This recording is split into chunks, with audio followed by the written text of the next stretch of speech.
اس یاد سے کہہ دو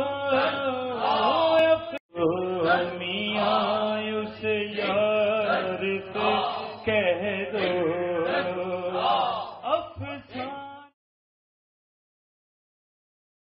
درود خزانہ اور رحمت۔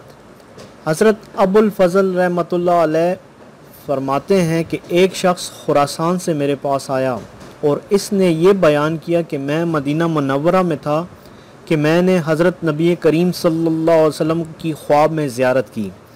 حضور پرنور رسول اکرم صلی اللہ علیہ وسلم نے حکم فرمایا کہ جب تو ہمدان جائے تو ابو الفضل بن زیرک کومانی کو میری طرف سے سلام کہہ دینا۔ میں نے عرض کیا یا رسول اللہ صلی اللہ علیہ وسلم، یہ کیا بات ہے جو اس کو یہ اعزاز مل رہا ہے؟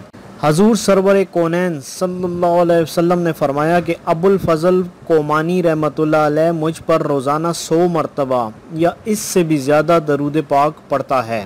حضرت ابو الفضل کومانی رحمت اللہ علیہ فرماتے ہیں کہ اس شخص نے قسم کھائی کہ وہ مجھے یا میرے نام کو حضور اکرم صلی اللہ علیہ وسلم کے خواب میں بتانے سے پہلے بالکل نہیں جانتا تھا۔ میں نے اس شخص کو کچھ گیہوں دینا چاہا مگر اس نے انکار کر دیا اور کہا کہ میں حضور اکرم صلی اللہ علیہ وسلم کا پیغام نہیں بیچتا۔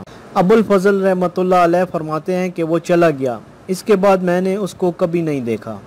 ایسے کئی واقعات اس وقت بھی موجود ہیں کہ حضور پرنور حیات النبی صلی اللہ علیہ وسلم درود شریف پڑھنے والے کو زیارت سے بازیاب فرماتے ہیں اور بشارت دیتے ہیں، درود کا جواب عنایت فرماتے ہیں اور خوشی کا اظہار فرماتے ہیں اور اپنی شفاعت کا وعدہ فرماتے ہیں۔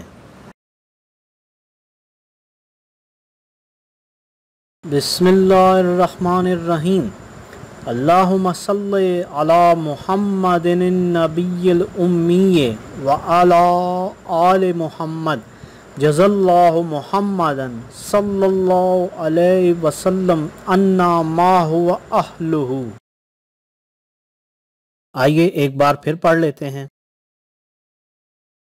بسم اللہ الرحمن الرحیم۔